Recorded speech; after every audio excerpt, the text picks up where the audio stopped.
Brought to you by TechnoSpark 20 series smartphones.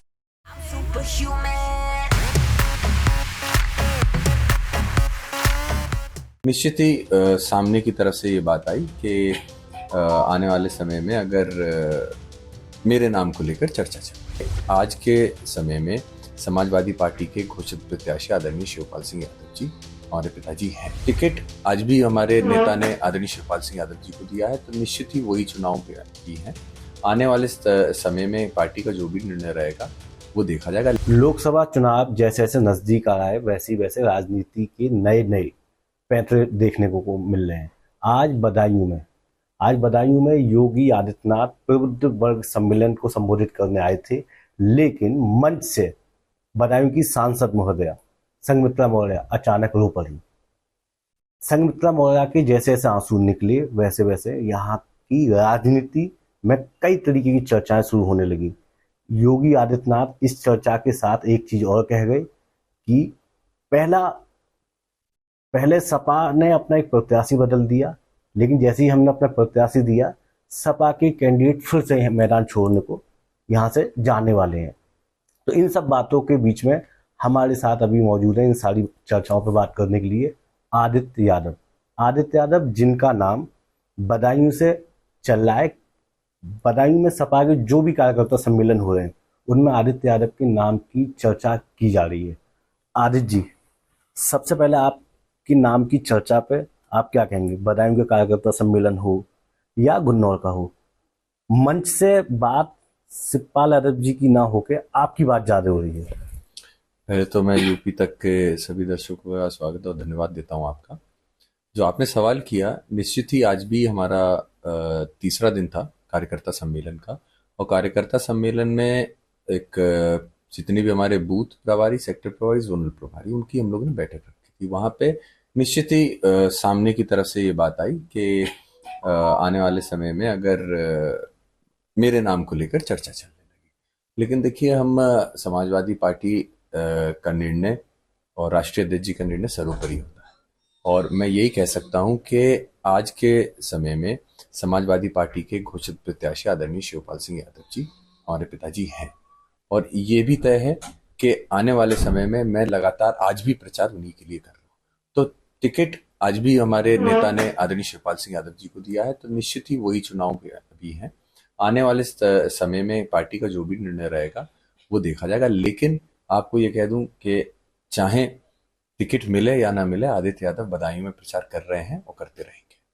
नहीं, लेकिन सपा का मंच हो या बीजेपी का मंच हो, हर मंच से एक ही बात बार बार निकल के आ रही है कि प्रत्याशी सपा का बदला जाएगा। तो इस बात का खंडन भी कोई नहीं कर रहा है, ना आप कर रहे हैं, और इस बात पर कोई मोहर भी नहीं लगा रहा है। देखिए, ये सारी चीजें स्ट्रैटेजी के तहत, कई सारी चीजें देखिए स्ट्रैटेजी के तहत करती है पार्टी।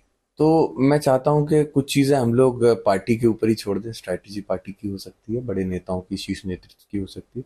तो मैं सोचता हूं उन पे हम लोग इन चीजों को छोड़े, वो ज्यादा बेहतर है।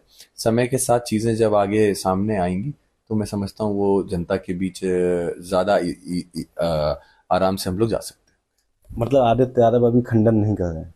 ना ही खंडन कर रहे हैं, और जनता का देखिए, समाजवादी पार्टी ने हमेशा जनता का सम्मान किया है। कार्यकर्ता जो पार्टी का है उसका तो सबसे ज्यादा सम्मान किया। तो अगर कार्यकर्ता ने ये बात रखी है तो हम ये अपने राष्ट्रीय नेतृत्व पे और राष्ट्रीय अध्यक्ष जी आदरणीय अखिलेश यादव जी पे छोड़ते हैं, जो भी वो निर्णय लेंगे।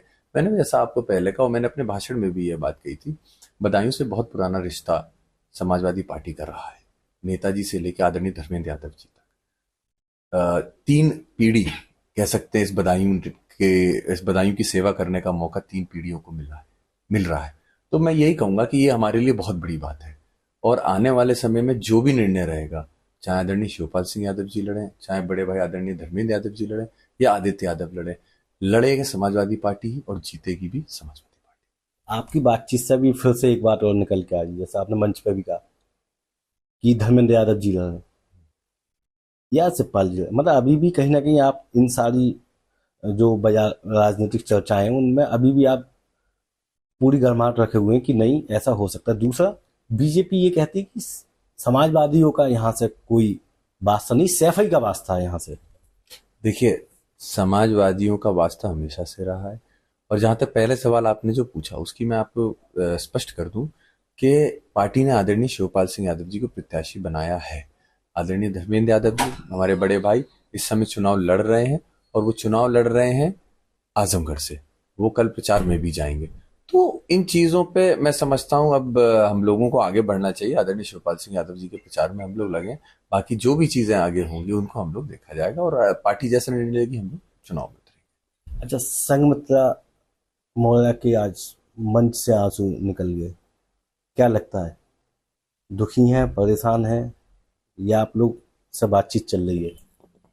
देखिए, स्वाभाविक है किसी व्यक्ति जो 5 साल सांसद रहा हो और उसके बाद यहाँ पे अपना अचानक से उसका टिकट कट जाए, तो स्वाभाविक है कि उसको दर्द होगा, दुख होगा। साथ में ये बात भी तय है कि भारतीय जनता पार्टी और आदरणीय देश के प्रधानमंत्री जी, देश की जो आधी आबादी है, महिलाएं शक्ति है, मातृशक्ति है, उसका उन्होंने कभी पार्टी ने सम्मान नहीं किया। ये हमने देखा, चाहे आप देख लीजिए मणिपुर की घटना रही हो, महिलाओं का उत्पीड़न की बात हो, या फिर आपने देखा हो किस तरीके से जो हमारी एथलीट थी वो कितने दिन अपने उत्पीड़न को लेकर दिल्ली में घेरे रही, बैठी रही, लेकिन कुछ नहीं सुना गया। तो ये भारतीय जनता पार्टी ने जो आधी आबादी जिसकी ये बात करते हैं उसकी कभी नहीं सुनी है। और मैं ये भी जानता हूं कि इस चुनाव में बदायूं की जनता भारतीय जनता पार्टी को इस घटना का, जो उन्होंने ये घटना की है, इसका जवाब देगी। और इसका एक बहुत दुख, एक गलत मैसेज समाज में भी गया है। देखिए, हर किसी व्यक्ति को दुख होता है और आपको सम्मान करना चाहिए। टिकट देना नहीं मिलना बात अलग है, लेकिन आप उसको एकदम दरकिनार कर देंगे अगर, तो उस व्यक्ति को दुख तो होगा ही। जिसको आप पहले सेंटर ऑफ द फ्रेम रखें और उसके बाद आप आउट ऑफ द फ्रेम कर दें उसको, तो उसको दुख तो होगा ही। तो ये दुखी की बात थी, और मुझे लगता है कि काफी क्षति उनको पहुंची है इस चीज से, कि उनका जो ये टिकट अचानक कटा है वो हम लोगों ने देख। स्वाभाविक है, हर इंसान अंदर से कहीं ना कहीं, दिल तो सबके होता है, दुख तो सबको होता है। आपका उनके प्रति सॉफ्ट कॉर्नर दिख रहा है तो क्या समाजवादी उनको संपर्क में अपने बनाए हुए हैं, या आपको लगता है कि अभी कुछ गुंजाइश है, मतलब मौर्य परिवार के लिए, स्वामी प्रसाद के लिए, या उनकी बेटी के लिए? देखिए, जहां तक स्वामी प्रसाद मौर्य जी की बात है, वो समाजवादी पार्टी में रहे थे और उत्तर प्रदेश की राजनीति में बड़ा नाम है उनका, तो उसके तौर पे मैं उनका सम्मान करता हूं। जहां तक बात संघमित्रा मौर्य जी की है, वो महिला हैं, और हमारे परिवार में या हमारे समाज में हमको हमेशा सिखाया गया है मातृशक्ति का सम्मान करना, चाहे कोई भी बात और कोई भी महिला।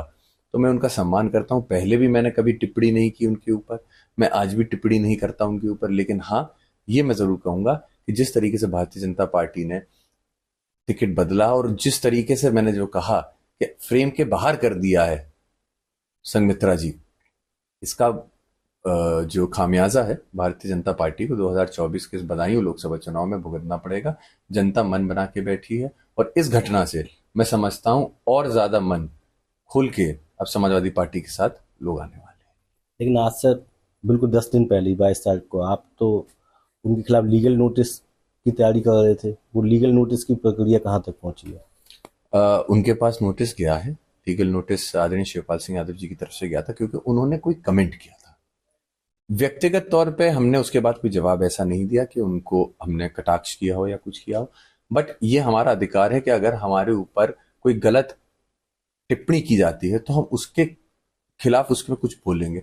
तो हमने वो लीगल हमारी कार्रवाई थी जिसको हमने किया है, लेकिन अगर इसका जवाब मैं समझता हूं उनको देना हो, लीगली वो नोटिस गया, और उसके लिए हमारी टीम है अधिवक्ताओं की, वो इस मैटर को देख रही है। आने वाले समय में कोर्ट में जो भी निर्णय होगा, कोर्ट में ये बात कही है, तो मैं समझता हूं वहीं से इस चीज का फैसला होगा। ये थे आदित्य यादव, जिन्होंने साफ कहा कि जो चर्चाएं चल रही हैं प्रत्याशी बदलने की, उनका खंडन नहीं किया। वो चर्चाएं अभी और चलेंगी। साथ ही उन्होंने संघमित्रा मौर्य के लिए एक सॉफ्ट कॉर्नर भी दिखाया। आने वाले वक्त में पता चलेगा कि संघमित्रा मौर्य क्या बीजेपी की तरफ ही रहेंगी, या ये जो उनके आंसू थे, ये दर्द था, ये आगे जाकर और भी छलकेगा। मैं अंकुल चतुर्वेदी, बदायूं, यूपी तक।